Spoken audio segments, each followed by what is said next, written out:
bàyyi fu ñu jëmee amatuñu ngëm-ngëm dara dara may bàyyi fu ñu jëmee amatuñu ngëm-ngëm dara dara Sénégal dafa jot tey muy naan suñu réew la tey suñu réew ku nekk am na ci baat Sénégal dafa jot tey muy naan tey suñu réew ku nekk am na ci baat Ousmane Sonko de ñoo ngi lay dégg ngay wax wàññi doole président boobu ba tey est-ce que tey jii boo jëlee histoire du Sénégal ni mu demee surtout en 1962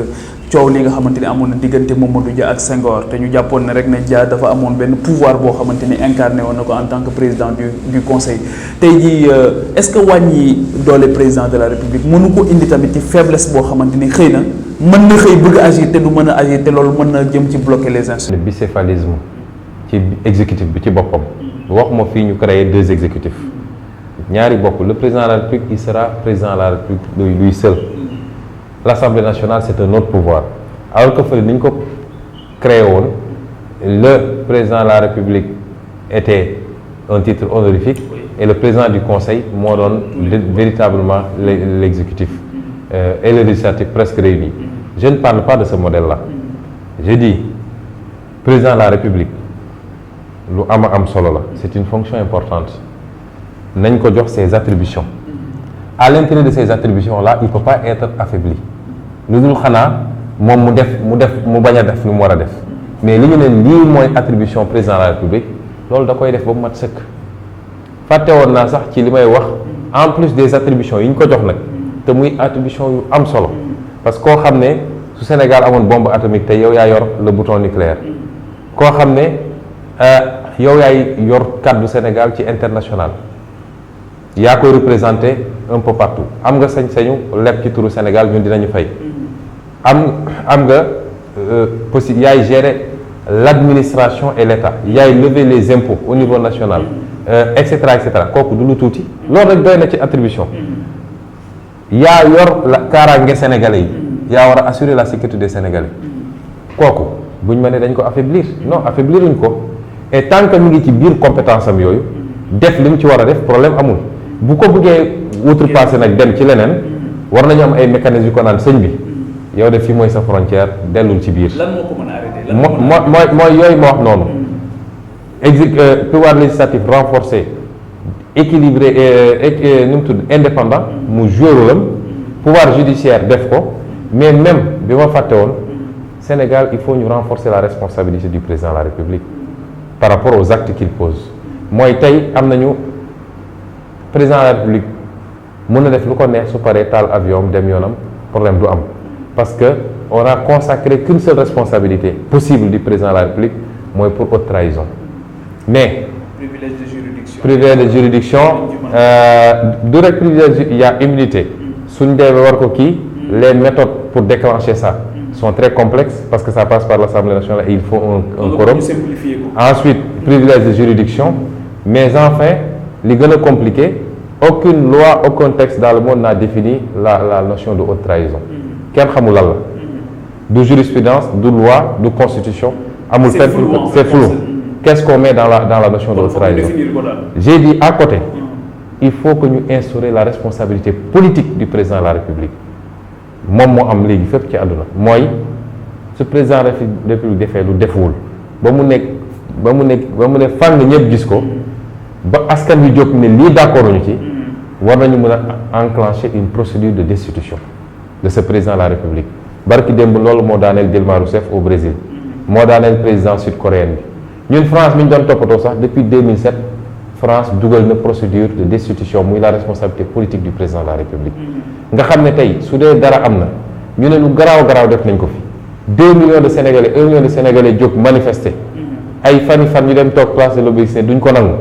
Assemblée nationale dafa war a jël responsabilité am pour ñu ne kii nag def na lu garaaw loo xam ne dafa mérité mu céder le pouvoir donc tant que defuñu ces réformes là en profondeur système bi du changer politiciens yu bëri bu ñu nekkee ci opposition dañ naan su ma ñëwee néeg nii mais bu ñu ñëwee comme ñoom ils ne croient qu'au pouvoir pour le pouvoir pour ñoom le pouvoir c'est un instrument de jouissance donc et pour jouir du pouvoir il faut dominer tout le monde il faut que ñëpp nga teg loxo ci ñoom ba kenn ku ne day xam ni pour mu toog fi mu toog wala pour mu yàgg fa il faut mu jaamu la moo tax du ñu changer mais tant que defuñu les réformes yi ma wax nii ba président de la République ñu xam ni cër bu am solo ci réew mi waaye nag du cër boo xam ne dañ ko war a bàyyi mu jéggi dayoo. Dans une démocratie le lieu par essence de l'expression démocratique c'est l'Assemblée nationale c'est pas l'institution présidentielle. mu nekk xëy na ay réformes yu am solo yoo xam dinañ ko gën a gis xëy na nga ñëw ci en profondeur ci programme politique bi nga xamante ni yaa ngi wax ne yaa ngi ciy liggéey fi mu ne nii ak kàngam yi nekk ci biir Pastef waaw bu ñuy wax ci Pastef tey fan ngeen toll ci maillage national est-ce que Pastef tey jii ci biir réew mi ak ci bitim réew nekk na une réalité ndax am na ñuy wax ne tey am na ay gox yoo xamante ni kii di Ousmane Sonko lu ci mel ni ay région yoo xam ne ku mel ni kii di mel ni Ousmane Sonko tegagu fa tànkam ndax loolu wér na wala wérul. waaw xam nga Sénégal dafa yaatu te nit ñi bu ñu fàtte ne nag ñun bi ñu doon liggéey politique ak léegi ñetti at la bi ñu joxee récépissé ak léegi ñetti at la ñu defagum ñetti at munoo fi teew fépp ci Sénégal te ñun du ñu ay politiciens professionnels parce que dañoo yor suñuy liggéey di dund ak moom. suñu doole it ci wàllu alal ci wàllu xaalis demeewul noonu te tournée yi dafa laaj yenn saa yi un peu de moyens waaye ñi ngi def suñu kéem kattan wax dëgg yàlla ñi ngi suivre suñu tournée yi biir Sénégal comme bitim réew ñi ngi dem fu bëree bëri te suñu yéene mooy fépp fuy gox ci Sénégal waxuma la sax région waaye fépp fuy sax village ñu teg fa suñu tànk du lu yomb nag du lu yomb mais ñu ngi sant yàlla parce que dëgg yàlla dem nañ fu bëree bëri ndax koo xam ne ci ñetti at ci politique am na foo xam ne dem nga fa demaat fa dem nañu Casamance dem nañu benn wàll ci Fouta dem nañu Saloum dem nañu Niombato région de Kaolack région de Diourbel Saint-Louis waxatuma kon ñi ngi tourné bu baax a baax nag te ñi ngi commencé aussi dem bitim réew su ma jógee tournée bii may dem bitim réew nga xam ne war naa def juróomi réew ci Europe incha allah bu ma dellusee dañuy enchaîner waat duggaat ci biir Sénégal comme ni ñu koy defee kon ñoo ngi def le maximum te gaw ma ni bëri na ay acteurs politiques yu def plus que nous en termes de tournée teewul nag teew nañ ñu ngi fépp parce que Pastef li ñu yàlla may ñu koy sant yàlla bu baax parce que du mérite mooy sénégalais yi seen bopp ñoo bëggal seen bopp Pastef da ngay gis ay dëkk yoo xam ne man mosuma faa teg tànk mais ay sénégalais ñooy jékki-jékki di ñu suivre ci télé et cetera ba si yàgg gis seen bopp ci mbir mi organisé wu def seen assemblée générale taxawal Pastef ci dëkk ba commencé di tourner ñu envoyé leen texte yi envoyé leen ñuy def seen i réunion di ñu envoyé des comptes rendus di def liggéey bu am solo léeg-léeg su ñuy dem tourner sax dañuy fekk ñoom liggéey nañ fa liggéey boo xam ne boo ñëwee nit ñi li ñuy génne yow da lay bett sax fekk ñoom ñoo préparé liggéey bi ñu di loolu moom ñu ngi ciy sant yàlla. noonu la amee ci bitim réew man maa ngi nii di dem samay tournée mais yàlla xam na ni billet avion ba hôtel ba la may lekk ba ni may dellusee amul fukki dërëm boo xam day jóge sama poos waa bitim réew ñoo koy jënd réservé lépp xam nga loolu néew na homme politique bu ko am nit ñi ñooy jël seen xaalis dem léeg-léeg ñooy luwee seen salle ñooy def lépp ñun amul fukki dërëm boo xam ne ñun dinañ ko génne parce que nit ñee jël projet bi bëggal ko seen bopp mu jaral leen loolu. yaa ngi dem di dajeeg effectivement mu nekk lu am solo yaa ngi dem di dajeeg sénégalais yi tey soo au contact des sénégalais muy fii ak bitim réew lan nga leen di wax loo xamante ni kenn mosu leen ko wax. ñun li ñuy wax sénégalais yi xam nga wax lu fi kenn mosul wax moom ku ko wax da ngay wax lu la neex rek parce que àdduna c'est des recommencements man gëmuma ni dinaa wax lu Cheikh Anta Diop waxul. gëma dinaa wax lu Mamadou Dia waxul. da ngay fàttali ko. waaw peut-être dañuy fàttali wala dañ koy contextualiser parce que jamono yi mooy dox peut-être li 1980 du 2018 mais loo xam ne tey ay nit wax nañ ko ba ci nitu diine yi defe naa question boo laal nit ñi wax nañ ci donc il faut avoir l'humilité de dire que peut-être da ngay yeesal. mais bul ñëw en messie jàpp ni yow da ngaa wax lu kenn waxul li ëpp solo mooy wax luy jëriñu réew mi waaye surtout gëm ko mu bañ a doon loo xam ne da nga koy wax par démagogie parce que dama bëgg a falu parce que wala lii wala lale mais jàpp naa ni ci suñu dellusee ci cadre politique bi ñuy dund nii li may wax sénégalais ne leen suñu combat fondamentalement mi ngi articulé wu ci patriotisme ak souveraineté moomaat suñu bopp parce que dañ ñoo noot ci bépp fànn ñu jël suñu réew tayle ko ba tey ñun gan lañu suñu propre réew li fa nit mën a jóge fële ñëw ak entreprise am wala ak état am ko ci Sénégal ñun ñi di sénégalais mënuñu ko am loolu mooy suñu fondement discours nii peut-être wuteel nañu ak beaucoup d'acteurs politiques souvent dama naan fi ñu jëm nii fi ñu dëgmal ku fiy candidat te yii may wax nii mënu cee wax ci sénégalais ak sénégalais yi ñemewul wax li jëm ci accord de partenariat économique yi nga xam ne Macky Sall signé na ko te suñ ko ratifié muy musiba ñemewul wax ci franc CFA bi nga xam ne baaxul ci ñun ñemewul wax ci ni ñu nootee suñu économie ba tey jël nañ suñu économie yëpp jébbal ko intérêt étranger yi ñemewul wax ci ni ñu jëlee suñuy ressources naturelles tayle ko ba ñun tey as toq lañ ciy am te ñu gënoon ko soxla ñi ñu ko jox ak yeneen yu mel noonu te yooyu c'est des questions fondamentalement de souveraineté ku ci ñemewul wax ku mënul ñëw taxa jàkkaarloog sénégalais yi wax ci li ciy position am ñun niñ koy defee ne ñun d'accord ñu ak franc CFA dinañ ci génn anam bi ñu ciy génnee nag. da nga jàpp ne homme politique yi posé wuñ les vrais débats da nga jàpp ne jëluñu en justement loolu laay invité sénégalais yi nañu bañ ñu ñuy divertir tey ay waxu diw lii lay gémboog kii fii lay julleeg kii du loolu mooy problème mu Sénégal ñiy def noonu ñëpp bëgguñu Sénégal man loolu laa gëm problème mu Sénégal mooy balaa nga naan naam ne fa ñu ñuy def ba suñu réew dellu suñu loxo lii suñu koom-koom ñu jël ko mu dellu si ñun ba dellu ci Sénégalais yi ba suñuy doom dootuñu jël désert bi ne ñu leen di jaay li bi wala duñu jël géej gi di lab ci géej gi c'est ça les vrais débats te loolu c'est pas ñëw di def ay promesses su ngeen ma falee naa def lii ci mbay mi naa def mais ak lan nga koy defee. nan nga koy defee. lan nga koy defee soo demee sama livre bi chapitre bi ci ëpp solo maa ngi ko tuddee par quel financement la question du financement de notre économie foofu laa traité ressources fiscales yi foofu laa traité ressources naturelles yi foofu laa traité monnaie bi foofu laa traité les transferts des Sénégalais de l'extérieur foofu laa traité toutes les questions liées à notre souveraineté économique et monétaire. tey jii bu ñuy wax ci wàllu vision yow juriste nga waaye nga nekk inspecteur des impôts et domaines yëngu ci wàllu fi nga xamante ni mën nañu wax ne moo ŋànk lépp loo xamante ni wàllu économie la d'une manière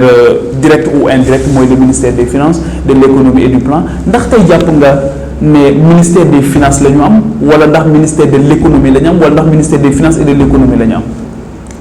defe naa ministère de l'économie des finances et du plan la noonu la tudd. plan amuñu ko ndax man yàgg naa wax ni PSE du mës a développer Sénégal du ko mës a émerger loo te boo seetee ministère des finances sax deful PSE dañoo dem jël 3 milliards jox ko ab cabinet te yow nga am ministère boo xam ne nañu loolu mooy liggéeyam xam nga loolu musiba la. économie on n'en fait pas au Sénégal dañuy tëñëx rek. amuñu modèle économique ministre de l'économie et des finances ñëw na assemblée nationale balaa boobu mooy daaw ci nëgëni si. premier ministre moo njëkk a ñëw di def déclaration de politique générale ma ne ko lan mooy seen modèle économique mu waaf question bi tontuwu ci bi ñu ñëwaatee Amadou Ba ñëw session budgétaire ma ne ko monsieur le ministre économique est-ce que mun nga wax Sénégalais lan mooy seen modèle économique yéen mu xool gauche xool droite mënul tontu mu ne ma ñun président Macky Sall mooy dégager vision ñu topp ci ma ne ko loolu mooy seen modèle économique mu xool ma ne ko ça se voit que da ngeen di tëñëx donc économie ci boppam on n'en fait pas au Sénégal parce que suñu doon def économie nañ def planification stratégique xam ni suñu problème économie problème bu garaaw la Sénégal mënul développer avec le modèle actuel nga xam ne 70% de notre économie secteur tertiaire la on n'a pas de secteur industriel foo musee gis réew mu développer sans industrie amul te du mus a am abadan te secteur tertiaire boobu kan moo ko yor kan moo yor banques yi kan moo yor assurance yi à part Sonam peut-être kan moo yor société de téléphone yi kan moo yor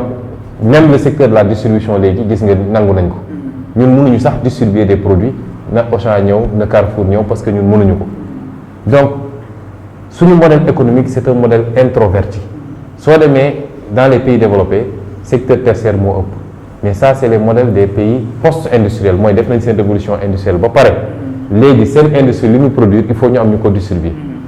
mais ñun defaguñu on n'a pas de secteur industriel le secteur primaire gis nga li xew ci mbay mi nga bëgg a tëb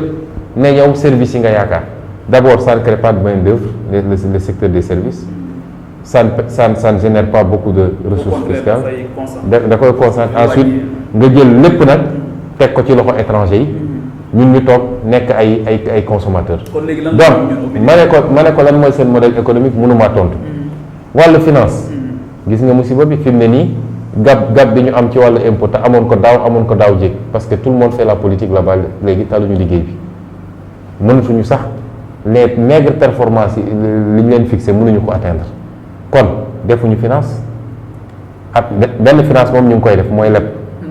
xam nga dama ko tuddee ministre des finances étrangères ñaari fan yu ne mu jël avion dem ñu signé leb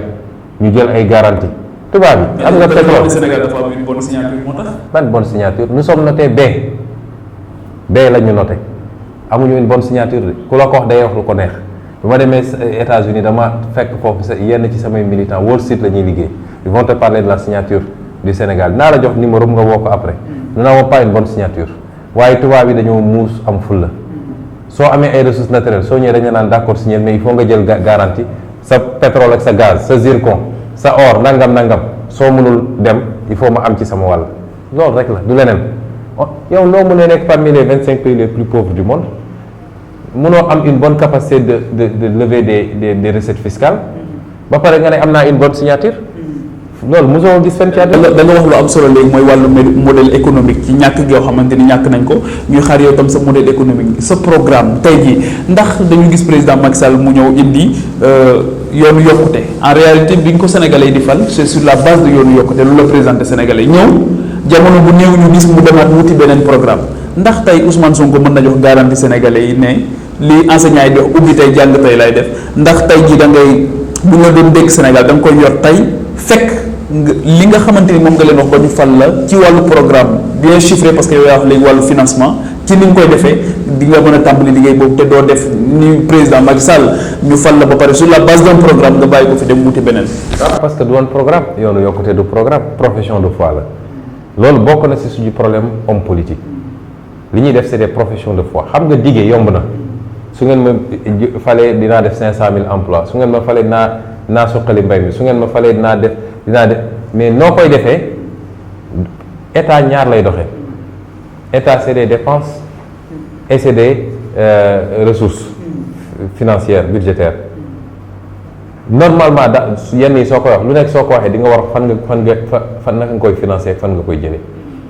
donc yoonu yokkute du woon programme profession de foi la noonu la ñuy sëlëmee sénégalais yi may wax toujours sénégalais yi coow li surtout jeunes yi ku ñëw naa leen dinaa créer emploi njëkk leen ko laaj nooy créer emploi parce que soo ko réglé wul mënoo régler li ci des le modèle il est important yoonu yokkute amul modèle économique nous on a un modèle économique qu'on va développer dans le programme mais que j'ai déjà développé dans le livre le modèle économique ñun dañu ne impérativement il faut qu'on réussisse le pari de l'industrialisation. En quoi faisant nan nga koy defee. En quoi faisant mooy suñu secteur primaire bi d'abord quel est le modèle mooy nous voulons avoir des industries dans des domaines yoo xam ne on peut être compétitif la ñuy bay Sénégal la ñuy napp Sénégal li ñuy génne ci suñu sous-sol bi bëggatuñu ñu koy exporter brut. mais yow tey jii sa côté yi nga xamante ni moo gën a poissonneuse joxe nga ko li nga xamante ni yaa ngi koy bay tey xëy na colon bi dugaloon na ci loxoom ci xeetu mbayin bi nga xamante ni yaa ngi koy bay tey jii yooyu yëpp boo ko jëlee tey xanaa da ngay tàmm. non ñaar yooyu bokkul mbayin bi xeetu mbayin bi ñu fi am baax na loolu tam bokk na ci nax yi ñuy nax gerte gi baax na gerte lépp a ma baax gerte amul loo sànni xollit bi da nga ciy def savon naturel da nga ciy def litière dañ doon améliorant pour l'aliment de bétail fan bi mooy ñax bi saison sec mënoo am mieux pour nourrir sa volaille. xëy na gerte gi ci boppam gerte gi ci boppam li ma la wax nii yëpp bind naa ko ci livre bi mën nga ci am diwlinu gerte moom ak moom bokk na ci ñaari diwlin yi yoo xam ne àdduna bi yëpp moom ci norme mondiale yi mooy ñaari diwlin yoo xam ne kuy togg bu yàgg li ñuy wax les longues cuissons kuy def friture par exemple ñaari diwlin yooyu rek la ñu ne yii mën nga ko defee te amoo risque ci yenn feebar yi yooyu yëpp bàyyi nañ ko andi fi des huiles de table moo tax ñu ngi bëgg a dee ak façon jàngoro gu doom ji arachide de bouche la ñu koy utiliser suñu lekk yëpp mun nga ci def maafe, mun nga ci def boroxe, mun nga ci def lu bëree bëri mburaakeeg ñoom seen xam nga yooyu nag dama koo xaw a bëgg. kon suñ la nee gerte gi baaxul dañuy wax lu la neex, gerte gi baax na pourquoi chinois yi di ko jënd si fii su baaxuloon chinois yi dañ ko jënd si ak indien ak vietnamien yi kon loolu amut. mais li bon mooy nga produire gerte ba pare soo jëlee Sonacol Copéol keneen ak keneen mënuñu am une capacité de 400 000 tonnes lu ko dépassé su dee nee nga am nga 800 000 tonnes les 400 000 tonnes yi des foo ko yóbbu. donc c'est là où l'industrie intervient parce que industrie mooy créer des emplois, industrie mooy permettre nga transformer, créer de la valeur ajoutée. li nga doon jaay brut à 100 boo ko transformer 250 nga koy jaayee. donc en devise ce que ça rapporte le produit manufacturé, le produit brut ne le permet pas. maintenant nag deuxième question bi nga posé mooy noo koy defee moo tax ma poser le principe de la renégociation. d'abord les accords de pêche moom il faut mu arrêter. Dans mon livre j'ai dit jusqu'à 12 miles bateau étranger dootu fa napp suñu pêche artisanale bi et il faut doter le Sénégal d'un pavillon ñoom ñoo fay dem nappi débarquer sur nos côtes ñu transformer fii de Saint-Louis à Cap Skirring. Nous voudrions avoir des usines de pêche. Mais Ousmane, est-ce que renégociation boobu ndax yaa ngi xalaat aussi lim ñu nar a coûter ndaxte fii tamit gis nañu à chaque fois que yooyu bu amee gis nañu ce que ça coûte à nos états ñi nga xam ci am nañ tentative yooyu de renégocier quelque chose surtout lu mel ni accord yooyu dañ leen porter plainte ci benn tribunal bu nekk France xëy na nangam nga dem liñ ciy ñàkk ak liñ ciy am enjeu bi est-ce que loolu tamit xalaat nga ci. enjeu bi d'abord xam nga terme yi en droit dafa am solo. Dans un premier temps renégociation laa wax ma dénonciation renégociation mooy nga woo ñi mu concerné ñëpp fal nañ la nga toog wool ñi mu concerné ñëpp ñu ñëw nga ne leen sëñ bi yéen seen bopp xam ngeen ni contrat yi c'est des contrats léonins xam ngeen ni lii ngeen ciy am. maanaam yenuwul maanaam. da ngeen noggatu Sénégal ci ñàkk fulla gi ñàkk mi suñu dirigeants yi ñàkk fulla parce que man je n'en veux pas aux multinationales. man j'en veux à nos dirigeants. seen intérêt la ñuy défendre. waaw seen intérêt la ñuy défendre te am nañ ci fulla état étranger yi aussi seen intérêt la ñuy défendre te am nañ ci droit parce que ñun suñu baaxoon tey suñuy entreprise waroon nañ dem Gambie Guinée ak feneen di fa compétir. donc moi j'ai pas de problème avec eux mais ñun pourquoi mënuñu défendre suffisamment nos intérêts moo tax suñu kilifa yi la ñu war a laaj seen des comptes. donc tu leur dis vous-même vous savez voilà les modèles de contrat norvégien, voilà le modèle de contrat saoudien, voilà qatari, voilà le modèle de contrat péruvien.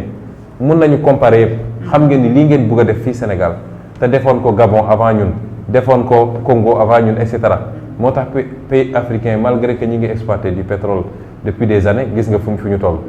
Vous savez que c'est pas normal bañu ma nag ngeen gagner dara kuy investir da nga war a gagner mais il faut que ce soit gagnant-gagnant lii du yoon bëgguma dem dans la phase conflictuelle de dénonciation renégocions d'abord graduellement tey lii laa ciy am 10% ou 15% je veux que tout de suite ñu d'accord renégocier pour ma am masalan 30%. dans 5 ans war naa yéeg à 50%.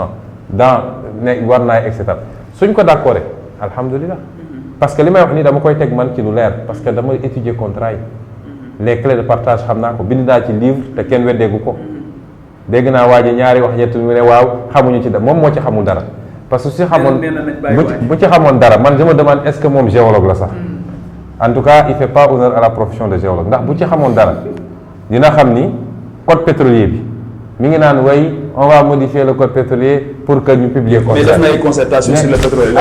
bàyyi ma terminer su xamoon da dëgg-dëgg législation pétrolière dina xam ni code pétrolier bi depuis 1998 dafa rendre obligatoire la publication des contrats moom xamul sax ni c'est obligatoire pour moom c'est une faveur qu'il fait aux Sénégalais alors que c'est inscrit dans le code que tous les codes je crois que article 34 là tous les contrats les décrets doivent être publiés au journal officiel kon su demee ba tey mu taxaw keroog naan waaw on va modifier la loi pour rendre publié ma ne mais kii il est dans quel contrat dans quel continent. mais moom taxawal na Post-Petrogaz def na fi conseil. yooyu yëpp ay tappale la yooyu yëpp ay tappale la def na ci ay Sénégalais yoo xam jàpp nañ ne am nañ xarañ nañ ci wàllu. mooy ñan ñi mu nekkaloon Petrosen ki ko jël Petrosen mu jël ko teg ko fële ñi mu affaire clan la gis nga le mal est déjà fait dafa signé contrat yi ba noppi. kon moom violation dugg na ba noppi daal. en violation de la loi. bind naa ko sama livre bi muy jox Franck Timis xam na ni Franck Timis waru koo jox. il l'a fait sciemment parce que Aliou Sall a ngi ci biir c'est ça la réalité. Il faut que sénégalais itam ñu bàyyi bëgg lu yomb li ñuy wax dafa leen man li may wax su dul woon dëgg maa ngi nungu seen bu yàgg. Macky Sall dafa def lu ko neex ci pétrole ba pare doog a ñëw nag naan waaw j'appelle à des concertations man leen man duñ fay def man de dama fa dem bu doon li muy def xam ko mais moo ko gën a xam daf ko def ci tayefam kon li ñuy yàqal Sénégal yàqal nañ ko ba pare li gën a néew ci li xel mën a jàpp mooy yow amoo woon pétrole amoo woon gaz yàlla di def ñuy wër ba ne gis nañ pétrole ne gis nañ gaz ñi nga signaloon ba pare te ñu gis ko ñooñu d'accord na mais balaa ngay jox ñeneen taxawal nga ne ah sama code bi de baaxul parce que bi ma koy def dama ko defoon code incitatif mooy nu ñuy def ba gars yi ñëw léegi nag gis nañu ba ñëpp a ngi fëgg ñi bañoon sax ba dem Total moo njëkk a wut pétrole Sénégal 1952 la commencé boobu Coptéol la tuddoon di wut pétrole ak gaz ba 1978 mu jógee Sénégal ne fii mim réew kenn du fi mus a gis pétrole mu toog ba ñeneen ñëw Cosmos nga xam ne américain la ñëw gis pétrole ñu ñëw ne forcé di ngeen ñu jox pétrole ñu jël li gën a baax ci suñuy bloc jox leen ko ba pare jox leen ko ci anam goo xam ne te looloo andi problème ak Thierno Alassane Sall Cosmos ak BP ñoom dañu def benn tandem dañu bokk ñoom offre bi ñu defoon offre financière ak offre technique bi ñu defoon moo gën téeméeri junni yoon pour Sénégal que offre bi Total def ñu bañ ne Thierno Alassane di nga signer Total par force parce que suñuy mbokk français lañ kon kooku li mu yàq ci réew mi kenn xamul nu mu toll ba pare mu ñëw tey naan dialogue ak Cospetrogaz ak nee na day yóbbu code bu bees mais code ba suñ ko voté ban njëriñ la am le code ne pas être rétroactif mooy li mu signé ba pare nga xam ne dara baaxul ci Sénégal code bi mënul dellu si ci loolu donc te ñooñu am nañu ay contrat pour 45 ans mooy dañuy toog di xaar 45 ans ba gars yi ngàcce suñuy alal yépp ñu doog a ne léegi su dee am na lu des su dee dañ leen di joxaat beneen contrat nañu négocier sur la base du nouveau code xam nga tappale weesuwul loolu moo tax ñun mënuñu ànd ci loolu ñun nag dañu ne renégociation te nag alal gi alalu Sénégal la nag kenn waruñoo ëpp fulla ci suñu alal jaral nañu lu ne nag mais suñu nee renégociation su dee ñoom comprendre nañu d'accord parce que ñi ngi exploité feneen ak feneen ci àdduna te xam nañu yan condition lañ fay exploité suñu d'accordul waaw ñu jaar à la phase dénonciation xam nga am na ñu ko def 2005 bii rek Evo Morales def na ko Brésil moo tax Brésil Evo Morales bi muy egsi 2003 Bolivie du moins 2003 bi Evo Morales di egsi Bolivie 18% la amoon ci ses ressources naturelles et moins de 1% du PIB. Aujourd'hui, les ressources naturelles font près de plus de 20% du PIB et la Bolivie a 72% de ses ressources naturelles. Full la rek dafa xëy benn bés débarqué ci kii ne leen je vais prendre possession des biens boliviens de la richesse nationale bi mu ko defee ba noppi gars yi ne leen kaay la ñu négocier ñoom ñëpp dañoo ñëw négocier amul kenn ku bañ négociation bi te am nañu base légale parce que les conventions internationales ONU génne na ci une convention qui date de 1983 ñoom ñëpp dañu consacrer le principe de la souveraineté des peuples sur les ressources naturelles et le droit légitime à gagner plus sur ces biens-là. Donc man du ma gis nga ñun dañoo noot ci suñu bopp yi ñun dañoo gëm ni ñun tubaab bi daf ñoo war a dominer rek te lu mu def mënatuñ ci dellu si. négociation yi nga wax noonu Ousmane c'est vrai leneen li nga xamante ni tamit gisuñu ko ci sunu wàllu gestion ci wàllu ressources yi mooy ni nga xamante ni noonu la ñeneen ñi ko def yépp dafa am te loolu mooy développement durable loo xamante ni dañ koy bàyyi les générations futures te ça va nous permettre ñu dugg ci brèche jeunesse bi ni nga xamante ni noonu nga ko bëgg a jëlee en charge ak yooyu ci question yi nga xamante ni yépp daf leen di préoccuper mais tey est-ce que tey jii sa approche des générations futures bokk nañ ci surtout dans la renégociation de ces wala dans la gestion de ces ressources. mais bien sûr xam nga di nga ma may ma daaneel foofu rek parce que parenthèse bu ma ubbi woon la mooy si modèle économique bi suñu nee la ñuy transformer li ñuy bay fii yépp ak la ñuy napp ak liy jóge ci suñu suuf amuñu ñun yéene ñu koy génne noonu brut le rapport en devise est très faible ñun duñu transformer et si tu ne transformes pas tu n'améliores pas la qualité mais si tu ne transformes pas doo am une industrie qui peut créer des emplois pour cette jeunesse désœuvrée là ñëpp mënuñu def commerce ñëpp mënuñu nekk employé société de télécommunication wala banque yi tey xoolal ba suñu formation yi même les écoles de formation privée ñëpp banque assurance banque finance ay def transit commerce international parce que on n'a pas créé les conditions pour mun a dem ci yi nga xam ne mooy am nga ministère de l'industrie. ministère de l'industrie xam nga lu mu doon daaw bi ñuy voté budget bi d'abord le Sénégal consacre 0,97% de son budget à l'industrie. Même pas 1%. Même pas 1%. ñu jox ko koo xam ne daaw bi mu ñëwee assemblée dañu ne vote sans débat ñii ne waa ji mu déggul français. dañoo d'accord ñëpp da ngeen di d'accord. déedéet ñii ne waa ji déggul français bëgguñu mu wax ñii ne non ñii ne kii man fi ma toog billaahi li may wax nii. député dafa ñëw fekk ma fi ma toog ne ma dama la ko ñaan rek waa ji xam nga nangam sama xarit la dañ ko bëgg a def vote sans débat jàppale ñu si man leen du amee noonu bi ñu ne vote sans débat. xam nga su ñu nee vote en débat dañ naan est-ce que am na député bu ci d'accord ma yëkkati sama loxo soo yëkkati sa loxo dañ lay jox 5 minutes nga ñëw taxaw wax pour que d'accord ma ñëw ne leen mais yéen secteur bu mel ni industrie nga xam ne mooy secteur bi ëpp solo tey si suñu bëggee suqali suñu économie ngeen dinañu voté budget tey te kenn du ci débat mais loolu fan ngeen ko mos a gisee ma ne ko yow monsieur le ministre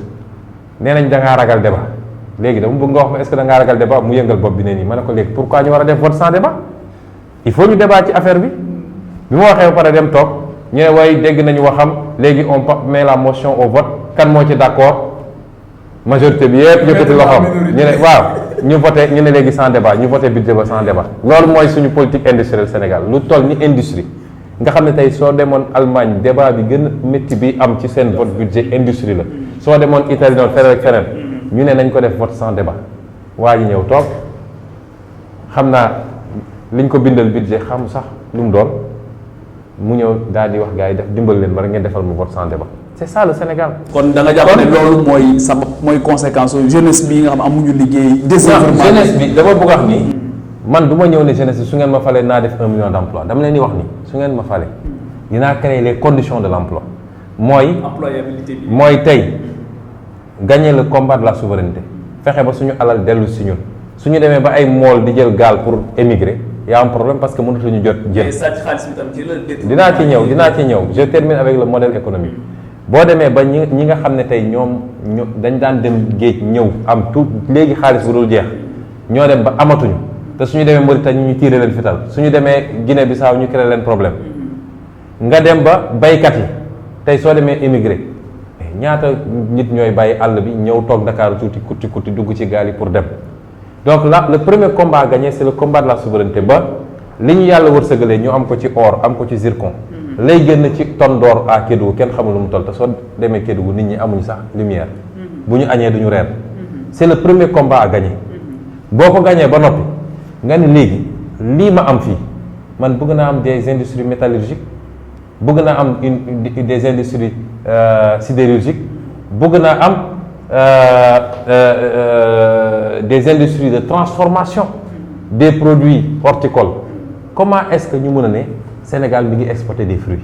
nga exporter ko Arabie Saoudite nga xam ne garab du fa sax ñoom ñu am seen i usines. mais nee nañ sunu mango yooyu dafa am ay weñ. loolu yëpp ci traitement bi la loolu sax loolu yëpp ci en fait dama koy wax ne suñu mango yi wax dëgg yàlla ñu ngi ciy exporter lu bëri. te tubaab yi bëgg nañ ko kon loolu ay wax la maintenant li ci am solo mooy soo mettre en place le cadre pour que même ci gerte gi même ci leneen li ñu accompagner producteurs yi. parce que ñoom aussi nu ñu def ba ñaawal li ngay am ngir nga bañ ko jëfandikoo loolu aussi dañ koy def. mooy campagne de diabolisation. dama ne la malgré tout seetal tableau exportation Sénégal la ñuy exporter du produit horticole. mango baa ngi génn Sénégal xanaa dañ koy wax pour casser prix bi wala yeneen mais ñu ngi jël exporter mango di koy foo xam ne ñooñu bayuñu mango mais am nañu usine soo demee ñu def ko ci ay canette delloo si ko fi yow yaa ngeen jaayeen mango bi 100 francs ñu yow jaay la canette bi 500 francs donc si on gagne ce pari suñu pétrole bi ak suñu gaz bi nga xam ne waa ji wanteer na ko ñu récupérer ko ba am ci liñ ci war a am mun nañ ci def des industries pétrochimiques pétrole 45% mooy essence ak gasoil li ci des yëpp c'est des produits dérivés tout ce que tu fais mi ngi jógee ci pétrole dañu war a am ambition boobu si sama livre dama ne dañu bëgg am une industrie automobile au Sénégal dama recevoir benn sénégalais bu nekk Londres sénégalais bi ci Aston Martin lay liggéey industrie automobile ñooñu auto luxe rek la ñuy defar te kàngam la fa mu ne ma dama bëgg ñu xalaat comme à partir de dans quelques années Europe dañuy délocaliser seen industrie automobile yi parce que seen législation dañuy dem ba tere les véhicules à combustion essence ak gasoil dootul daw Europe les véhicules propres rek électrique ak gasoil ak kii ak solaire mais les industries automobiles européennes vont continuer dañu produire ay auto à combustion pour les autres marchés asiatiques africains ak yooyu mais amuñu droit def ko Europe ils vont délocaliser mu ne ma donc Sénégal vu suñu position dañu war a def tout pour capter loolu ma ne ko sëñ bi mu ne ma ne ko li nga wax baax na trop mais moi je veux mieux dama bëgg il faut ñu gëm suñu bopp il faut ñu am suñu industrie xam nga mu ne ko xam nga ndax lan mu ne ma ne ko yow ci industrie automobile ngay liggéey nee nga ma fi nga mus a jaar yëpp muy Ford muy Renault Citroën fépp ay Sénégalais nga fa fekk te ay kàngam lañ fa ñii ñu ngi ci airbag spécialiste lañ fa ñii ñu ngi ci pneumatique bi ñii ñu ngi ci vitrerie bi ñii ñu ngi ci carrosserie ñii ñu ngi ci moteur kon am nañu compétence yi léegi am nañu du pétrole et du gaz am nañu di fer dans fële ci Falémé bi nga xam ne coow li actuellement waa ji bëgg na ko joxe kon ñun am nañu matière première bi am nañu compétence yi am nañu tout ce qu'il faut qu'est-ce qui doit nous empêcher de dire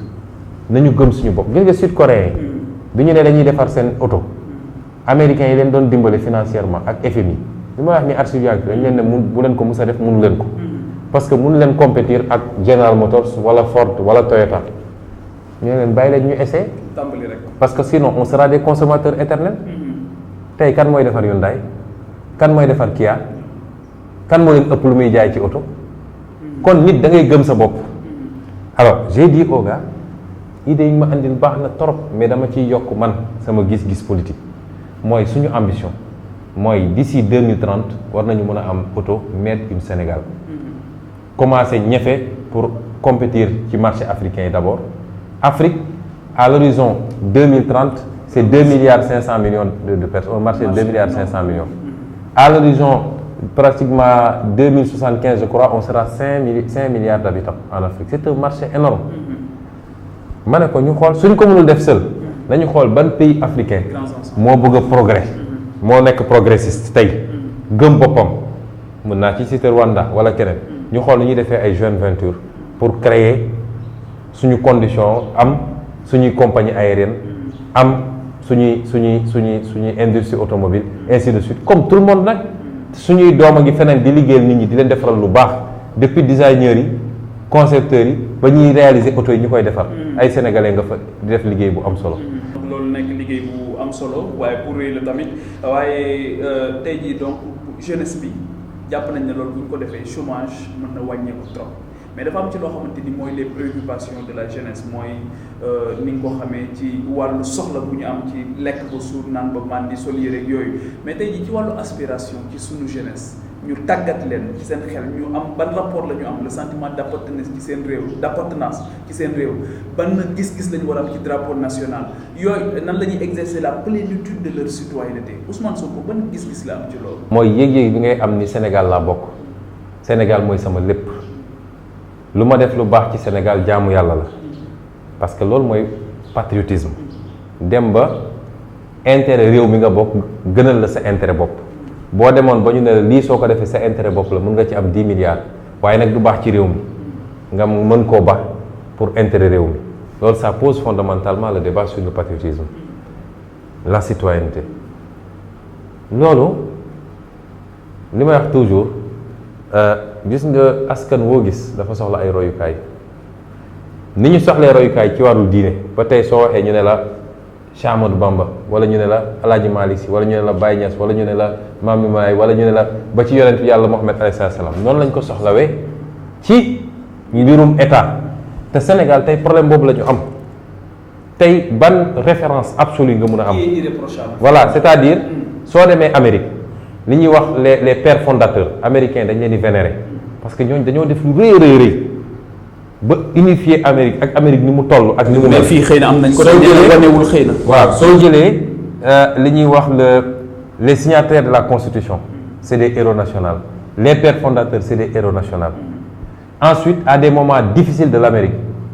il y a eu de grands hommes. ba ci ñi demoon guerre ak waaw vétéran yi voilà vétéran yeeg ñoom seen. wala suñu dee wax Roosevelt. nga xam ne yàggul mais dafa impacté sur la guerre. soo demee Grande-Bretagne noonu la ñuy waxee Churchill wala nga dem France ñu wax la De Gaulle et cetera et cetera mais bis boo demee ba ñu fal la lan ngay def mandat boobu. nan ngay yore. les messages forts yi nga war a lancer aux Sénégalais ak le consensus fort bi ñu war a am suñu institution. bu dee message rek am na ndax gis nañu slogan yi ni mu bari. non su ma nee message ci jëfin la du waxuma message wax le message fort bi ngay montrer Sénégalais ci jëfin wan leen ni li ñu jàppoon ni mooy nguur du nguur kenn warul convoiter un mandat yaakaar ci ni fa lay jóge nekk millionnaire wala milliardaire. politique mënul jox nit alal ku bëgg alal da ngay dem créer sa entreprise nga ñefe bu la yàlla ubbilee wërsëg nga am xaalis. politique jox sa bopp sa askan la liggéey bu nekk rek am na payoor mais jóge ci politique ne millionnaire la wala milliardaire la mënul ne amul fenn ci àdduna. demal États-Unis Barack Obama n'est pas millionnaire il n'est pas milliardaire am na un traitement dû à son rang il a été président fay nañ ko salaire bu normal te yàlla xam na ni du woon salaire bu rëy pare na li ko dese ci ngiru dundam Amérique amel na ko cëru président ñu koy fay loolu mais Barack Obama n'est pas milliardaire. Trump est milliardaire avant d'être président parce que dafa créer entreprise am liggéey yàlla ubbil ko wërsëg mu am alalam. Sénégal nga gis koo xam ne barki démb ak démb amuloon njëgu car rapide locataire la woon ci benn appartement boo xam ne lu yàlla xam doy na dugg politique def quelques semaines génn ne milliardaire la et noo bëggee léegi jeunesse bi gëm loolu jeunesse mënoo leen woo ci ay sacrifice su dee ñoom nawloowu ñu leen jiite te ñoom gisuñu ñooñ dañuy sacrifié ku ci toog tuuti nekk fi multimilliardaire Canada géem a jóge soo fekkoon seeni doom train de vie bu ñu am ngan di boli di ñuy dawal ak nga bëgg léegi nu doomu baadoolo yi nekk fi ñu naan leen way yi leen war a gëm Sénégal citoyenneté et cetera et cetera donc problème boobu la ñu njëkk a am li ci des nag da nga poser question nos identités suñuy symbole loolu tamit day yokk citoyenneté bi man je ne tranche pas la question mais posons-nous la question est-ce que tey sénégalais yi ils se retrouvent est-ce que tey soo ne woon sénégalais nga jël benn boy nga ne ko sa papa dañ ko décorer à l'ordre national du Lion qu'est-ce que ça signifie pour lui peut-être soo ko ne woon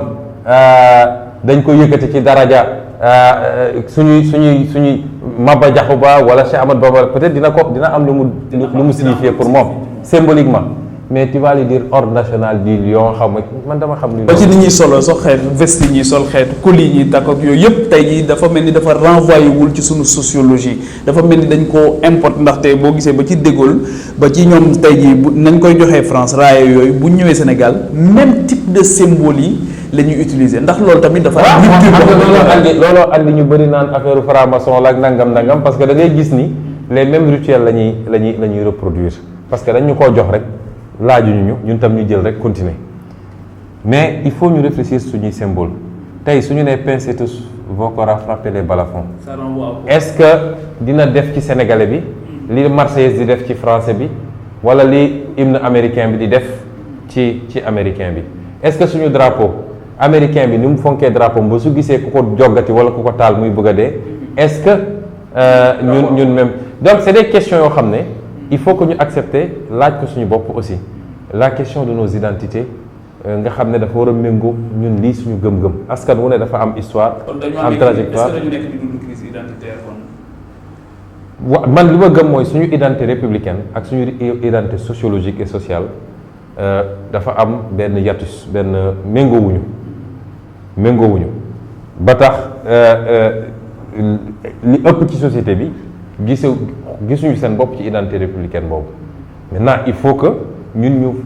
est-ce que à l'indépendance on a eu un débat national ci ñun lan la ñu bëgg ci Sénégal fan la ñu jëm de amul et musul am on ne s'assoit pas on ne s'arrête pas c'est pourquoi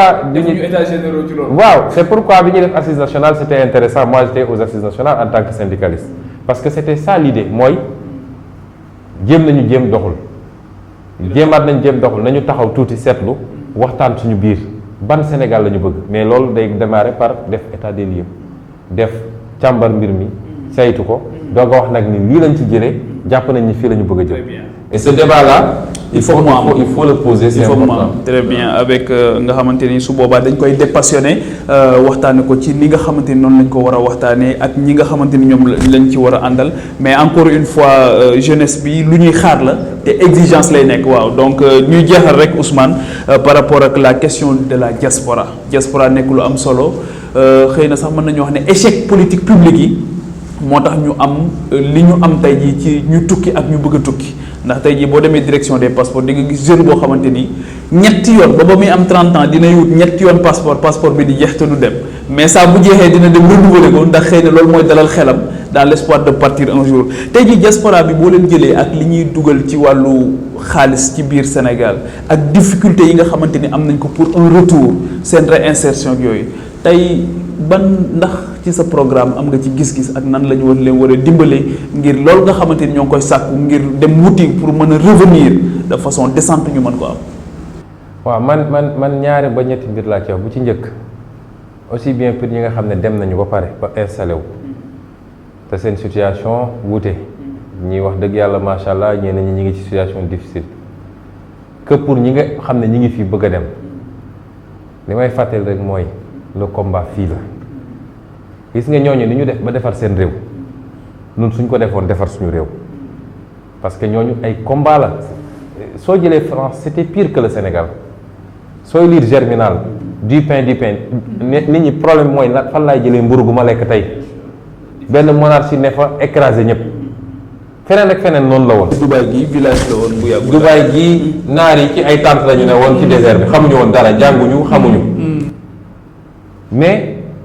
nit ñi dañoo mener des combats peut-être naar yi defuñu révolution mënuñu des combats mais am nañu fulla gu doy gi bi leen yàlla wane pétrole ak gaz tey ñoom ñoo yor 100% de leur pétrole et de leur gaz ñoom am nañu fulla xam nga naar moom soo seetee rek accord de pêche Mauritanie ak accord de pêche Sénégal bokkuñu naar moom dafa am fulla mel na ni mu mel mun nañu wax lu ne waaye boppam moom am na ci fulla donc nit ñi dañoo mener des combats pour que seen réew changé mel nii mu mel donc nun nañu xam ne suñu combat fii la te loolu gis naa ko ci diaspora bi les plus patriotes yi ma gis actuellement ñu ngi ci diaspora bi non dañu bëgg Sénégal c'est-à-dire ñoom ni ñuy suivre actuel Sénégal waa Sénégal sax dañu ko suivre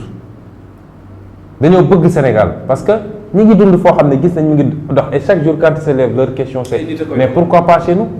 mais bi ma demee Canada man damaa rus parce que ñooñu les obstacles qu'ils ont dû surmonter Canada damay wax gars yi may leen xam nga man damaa ragal sedd may leen yéen fii du palaasu nit palaasu ours la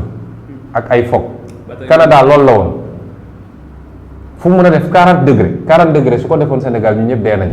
ndax amuñu chauffage amuñu dara ñooñu ils ont surmonté tous ces obstacles pour être aujourd'hui parmi les économies les plus développées ñun amuñu obstacle yooyu yëpp on a un climat parfait mun nañu liggéey 12 mois sur 12 te doo sol gant doo sol palto et on en est là donc ñoom bëgg nañu Sénégal da ngay xam ni seen xel yépp a ngi Sénégal moo tax le combat il est ici lu ñuy def ba suñu Sénégal gi mel noonu te man dama gëm loolu mën na ne man gëm naa ne suñu defee li ñu war a def Sénégal d'ici quelques années tubaab mooy toog naan lu may def ba émigrer Sénégal te bu boobaa gars yi dinañ ñibbisi ñëpp mënuñu ñibbisi sax parce que àdduna moo di demee foo dem di nga gis des étrangers tey soo demee États-Unis français ak fees dellu yor ay restaurant di fa xoslu donc mais dina bëri ñu ñibbisi te dinañu insérer wu ñi bëgg a dem surtout les jeunes li ma leen di wax mooy ne fuyez pas votre destin wiiri wiiri jaare système bii fi nekk nga xam ne benn groupe bu sénégalais yoo xam matuñu sax 0,005% ñoo toog ci kaw sénégalais yi il faut les affronter plutôt de fuir il faut ñu toog jàmmaarloo ak ñoom xeex ak ñoom delloo suñu réew ci suñu loxo c'est ça le vrai combat qu'il faut mener moo gën jël yenn risques yi di dee ci désert beeg ci truc bi maintenant après ñi jot a dem te yàlla def ñuy am rôle bu am solo ci Sénégal nee nañu l'année dernière ils ont transféré 1000 milliards sur un budget de 3000 et quelques milliards c'est le tiers du budget quasiment mais man nee naa ils ont transféré peut-être 1500 ou 2000 milliards parce que li jaar ci circuit officiel bi rek la ñu mën a wax mais xam nga am ko toog fii nga ñëw jox ko $500 mu woote Sénégal sa famille jaar ñu jox ko équivalent bi xam nga loolu duñ ko comptabiliser mais xaalis boobu ñun li ñu jàngat mooy c'est pas utilisé, c'est pas bien utilisé parce que demul ci secteur productif yi créé wuñ ci ay entreprises en tout cas bëriwul créé wuñ ci ay structures yoo xam ne day renforcer économie li ci 31% xaalis boobu ça sert juste à des ménages lu ñu lekk lu ñu dundee. Il y a des possibilités wax naa ko ci livre bi tey rien que avec le transfert de la diaspora mun nga financer ton économie mooy par le phénomène des titraisages créer des titres des obligations def appel public à l'épargne waa diaspora bi jënd des actions ou des obligations am ci une rémunération retrouver seen capital lii mun na dem ci famille bi ñoom ñu retrouver seen capital état bi am xaalis bu dul jeex pour financer des projets te financement endogène la encadrement pour l'entrepreneuriat local c'est ça aussi c'est extrêmement important parce que même secteur yi ñuy dugal ñoom c'est pas encadré dañ leen ciy nax mooy immobilier lañ da ngay gis ko toll fële yónnee xaalisam ne damay jënd terrain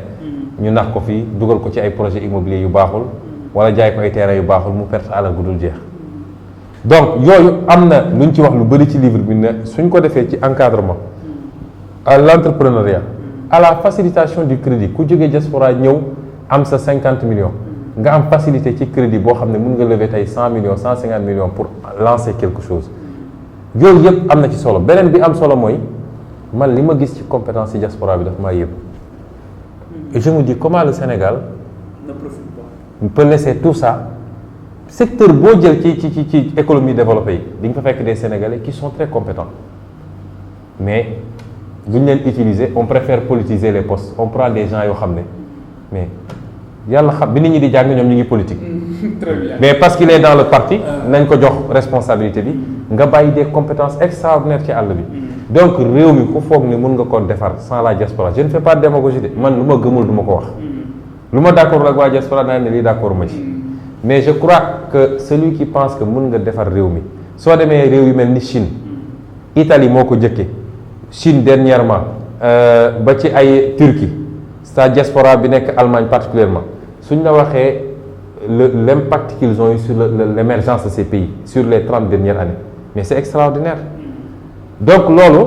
man jàpp naa ni ci suñu programme wax naa ko ci livre mais suñu programme on fera des développements beaucoup plus approfondis mais tey bi ma demee fële par exemple Canada dama dem visiter benn usine de traitement des déchets Sénégal amuñu usine de traitement des déchets Mbëbës à ciel ouvert avec tous les dangers écologiques ma dem visiter ko ki ma yóbbu foofu c'est un militant de PASTEF c'est un Sénégalais qui enseigne à l'université de Montréal sur ces questions environnementales ak yooyu ba pare ñoom ñuy collaborer ak ñoom ñoo leen di encadrer sur les aspects scientifiques très apprécié foofu mais kooku lan moo tax tey mënuñu jëriñoo ci ñooñu pour tey problème bi ñu am mooy Dakar est parmi les capitales les plus sales amuñu système de collecte des déchets amuñu système de transport sécurisé des déchets surtout les déchets biomédicaux les déchets chimiques amuñu système de traitement des déchets nga am des compétences comme ça yu ne foofu nga xam ne tey usine bi ma visité man il en faut 48 parce que ça traite à peu près 2000 tonnes par année boo ko calculer ak li ñu wax ni moom mooy génn ci déchets à Dakar il en faut 48 pour traiter les déchets mais 48 usines de traitement de déchets soo ko fi andi woon di nga régler la question environnementale di nga créer énormément d'emplois et di nga retraiter ces déchets là parce que plastique beeg carton yi yëpp dañ koy trier usines yi ñoo koy ñëw jëndaat pour ñoom li ñuy def et donc di nga ko recycler ci économie bi et ça c'est des Sénégalais qui sont là dans la diaspora dans tous les segments di fa def liggéey bu am solo te suñu ñibbisoon Sénégal dama bëgg a liggéey suñu ñëwee suñu amee compétence def benn projet déposé ko gars yi ne leen bokk leen ci parti bi toogal fee wala ñu jël projet bi ne ñoom ñoo ko moom dem jox ko ñoo xam ne amuñu benn qualification et ça c'est léegi question bi nga xamante ni moom la ñuy jeexalee vraiment ci dernière question di la waxtaan bi c'est vrai que am na solo trop on a fait le tour de la question dernière question bi Ousmane mooy le voisinage tey jii Sénégal dañu gis ne difficulté yi sunu état yi di gën a am mooy nan la ñuy gérer le voisinage tey jii Ousmane Sango ban gis-gis la am rapidement mooy dernière question bi ci li nga xamante ni moom mooy la CEDEAO ci li nga xam mooy l'UEMOA ak yeneen institutions sous-régionales yi nga xam seq nañ ko te ñu gis ne mënul garantir ci suñu diggante gis nga boo bëggoon jóge fii tey dem Mauritanie wala nga jóge fii dem Gambie ak yooyu ba tey am na ay difficultés yoo xam mënuñu ko surmonter pour constituer benn bloc malgré li nga xamante ni yëpp bokk nañ ko ci wàllu géej gi ci wàllu frontières yi yooyu yëpp. ñun réewu jàmm lañu et je crois que on a essayé président yi fi mos a jaar yëpp saxal loolu ak les voisins mën na am nag ay problèmes yoo xam ne léeg-léeg problème égo la c'est plus ay présidents yu déggoowul que des peuples yu déggoowul loolu day am te société actuellement dafa mel ni looloo ñu dal mooy kiy jiite Sénégal dafa mel ni neexul la kenn ci suñuy présidents yi ñu wër mais je ne crois pas que c'est pour peuple yi la parce que peuple yi soo demee diggante frontière Sénégal ak Mauritanie les mêmes peuples ay parents lañu sax ay mbokk soo demee Gambie même chose soo demee côté Guinée même chose et cetera mais léeg-léeg problème nit ak nit la ñuy transposer loolu tax démocratie bananière baaxul régime présidentiel excessif parce que lépp président bi la bu dëggul ak président bële ñu répercuté ko mais li ma jàpp mooy malgré tout quand même. institution yi ñu ngi dox. waaw malgré tout li ma jàpp le Sénégal a toujours joué la carte de l'apaisement ak suñuy voisins le contraire n'est pas tout à fait vrai jàpp naa ni nag am na yoo xam ne lu ñuy négocier la am na yoo xam ne ful la moo koy régler bi ma nee Assemblée nationale partage bi ñu def ci gaz bi nekk bloc Tortue yi fële bloc de Saint-Louis diggante Sénégal ak Mauritanie ñu def ko 50% d'accord ma. Premier ministre dana presque 50-50. waaw parce que gis nga su doon gaz bi ni mu tëddee ci ñaari réew yi su doon Mauritanie 51% rek la ci am du musa d'accord xam nga naar yow xam nga naar dañoo am seen fulla scientifiquement techniquement li nekk ci gaz côté Sénégal moo ëpp fu nekk côté Mauritanie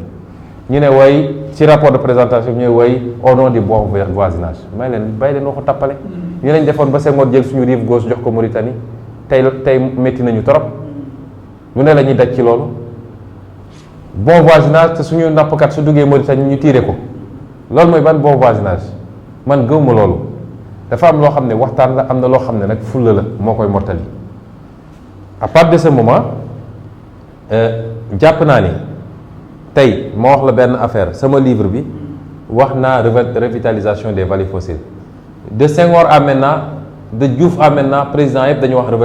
revitalisation des vallées fossiles Macky bi muy doog a toog Abdoul Mbaye muy def déclaration de politique générale dafa wax revitalisation des vallées fossiles mais lan moo tax ñuy daw après parce que Mauritanie nee na ñun amuñu droit tànk ci fleuve Sénégal loolu au nom de quoi ñun OMVS lañu bokk OMVS nee na autorisé na réew mu nekk mu am benn capacité bu muy jël warul dépasser capacité boobu tant que dépassé ñu capacité boobu am nañu droit jël soo jëlee période hivernage ñun tey dañ ñu ko tere. mais parce que Mauritanie nee na d'accordul suñu président yi daw res te foofu nga mën a xëccee daa di xëccaat ay cours d'eau fi nga xam ne ndox da daan jaar foofu te mu wow nga revitaliser ko ba gàncax jógaat fa nit ñi mun a def bay ci rive yi beneen bi nga xëccee fleuve Gambie OMVG fële OMVS la nga xëcc pour revitaliser vallée yi nekk bor boobu boo ko defoon léegi tu multiplies sa mbay par 2 mais chaque fois on recule parce que Mauritanie Sénégal d'accordul Sénégal laal ci fleuve Sénégal ci quoi xam ne ñun ñoo ko permettre sax mu accéder parce que ñoo ko jox suñu rive gauche xam nga loolu ñàkk fulla ak ñàkk personnalité weesuwul loolu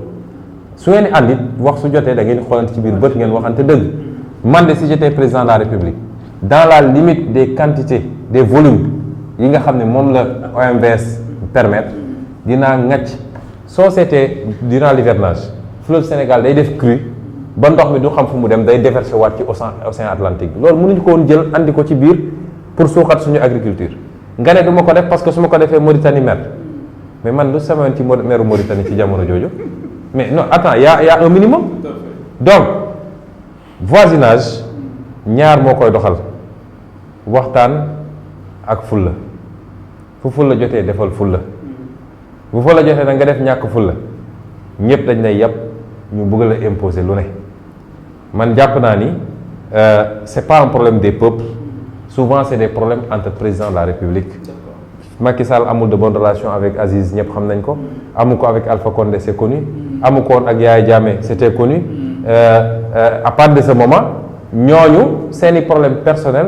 la ñuy répercuter ci ñun même Mali sax xawoon nañu mere tuuti parce que dañ ne bëgguñu woon intervenir bi affaire bi am il a fallu que France intervienne ñu demandé ñu ko ñu doog a intervenir tey wax naa ko c'est une erreur que le Sénégal bañ a bokk G7 G5 Sahel bi ba pare di ko abrité. waaw parce que problème yi ñu am ça nous concerne tous. li mën a déstabiliser Burkina wala mëtana ki xam nga ni bàyyiwul Sénégal. Et donc stratégiquement est-ce que c'était normal ñu ne ñun bokkuñu ci loolu. donc yooyu yëpp par rapport au gouvernement maintenant nag CEDEAO UEMOA et cetera. moi je ne crois pas beaucoup trop à l'UEMOA parce que emprise u France c'est 8 pays yoo xam ne France langue française moo leen boole colonisation française moo leen boole yàlla nattuñu nag ñu am chez les présidents les plus francophiles du monde actuellement xam nga soo demee ba am na président bu actuel boo xam ne ab français sax la jël nommé ko ministre xam nga loolu doy na waar et donc ñun li ñu bëgg ci ba ci Union africaine tey ji Europe. waaw UEMOA laa ne d'abord man gëwuma ko trop mais on va continuer à rester dans l'UEMOA et dem wax leen langage de vérité wax naa ko ci franc CFA ñun suñu logique mooy il faut en finir avec le franc CFA si on peut le faire avec l'UEMOA tant mieux mais si l'UEMOA n'est pas réceptive ñun dinañ dem suñu yoon parce que franc CFA baaxul ci ñun daf ñuy rey CEDEAO moom laa gën a gëm parce que c'est un cadre plus ouvert ak des pays anglophones des pays lusophones mais moom it nattoom lenn la mooy ki fa ëpp doole mooy Nigéria te Nigéria amul stabilité. C'est ça. Donc mun nañu am problème mun na yëngu à tout moment et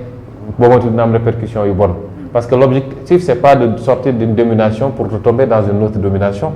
plus instable encore. Alors Union africaine nag xam nga ñun suñu chef d'État yi xam nga ni ñu mel c'est un syndicat de chef d'État mais kenn ku nekk son précaré la gëm pouvoir am ak nu mu yoree benn réew noot ñi fa ne moom ak famille am ak nangam. même la question du financement de ces institutions. parce que tey bon Kagame mi ngi mener une bataille mais fan lay mujjee est-ce que il a des soutiens d'autres présidents je ne sais pas alors ba tax on a beaucoup de travail à faire ci cadre Union africaine. mais man li ma gëm révolution yi ça commence d'abord au niveau de chaque pays tey ñun Sénégal suñu réussiroon suñu révolution ba pare appliquer li ñu wax ba Afrique yëpp gis résultat yi ça fera tache d'huile au Mali ça fera tache d'huile au Burkina c'est-à-dire ku bëggul appliquer loolu sax booy ñooy xëy dox palais jëlee la palais ba mais commençons balaa nga naan ne fa Union africaine rek man dama mën je ne peux pas intervenir sur le Botswana je ne peux pas intervenir sur le Malawi je ne peux pas intervenir sur le Mali bi ma jege sax mais naa agir fi mu mën a agir d'abord bu ñu fexee ba Sénégal mel ni mu war a mel Union européenne c'était chaque pays de son côté il y avait 4 ou 5 grands pays la ci des c'était les pays balkanisation foofu la jógee c'était de petits pays mais ku nekk débrouillé na ba atteindre un certain niveau de développement te boobu amaguñu Union européenne bi ñu eggee foofu la ñu ne nañu def l'Union européenne marché bi moo jiitu monnaie bi ñun UEMOA dañoo ñëw am monnaie moom la ñu jiital parce que France bëgguloon perdre monnaie bi ñu doxaat tuuti ñu ne nañu dem vers un marché boobu ba léegi ñu ngi liggéey di génne ay critères de convergence mais su dee réew mu nekk ci biiram liggéey li mu war a liggéey pour décoller à quoi servent ces unions là donc man loolu laa gëm ça doit partir de la base et après on voit comment faire mais su dee ay chefs d'État qui 2 fois dans l'année je crois se retrouve à Addis Abeba ku nekk ñëw ñu bindal la benn discours nga lire ñeneen ñi di nelaw. lekk sa xaalis daal di ñibbiwaat. c'est pas ça donc merci beaucoup Ousmane Sonko jërëjëf ci waxtaan bi je pense que ne lii la Sénégalais yi soxla muy fii ak feneen muy li nga xamante ni yittil na leen seen quotidien ñu xool nan lañ koy waxtaanee ñi nga xamante ni aussi ñoom la ñu bëgg a dénk réew mi kenn ku ci nekk foog ñu càmbar la nga wax Sénégalais yi lan nga nar a def ak ñan nga ko nar a àndal ndax li sëñ Babacar Sy doon wax naan politique kenn du ko xam yow rek mën ko yow rek def ko yow rek foog nga am ñoo ci àndal donc loolu aussi ñi nga ci àndal tamit foog nga wax ñan nga ci war a àndal pour ñu xam ko ndaxte gis nañ ne xëy na ba ñu amee indépendance ba tey dañu récompenser li nga xamante ni moom mooy révérence sur la compétence loolu yëpp nekk li nga xamante ni bokk na ci li retardé sunu développement économique et social di leen gërëm bu baax seen émission enquête politique la woon tey ñu ciy dalal benn kàngam ci wàllu politique ci Sénégal di Ousmane Sonko di leen gërëm bu baax di leen sant di leen jox dig daje balaa yàgg ak beneen kàngam ci beneen wàll ci biir Sénégal jërë ngeen jëf. ñu ni nee naa ñoo bokk réew mi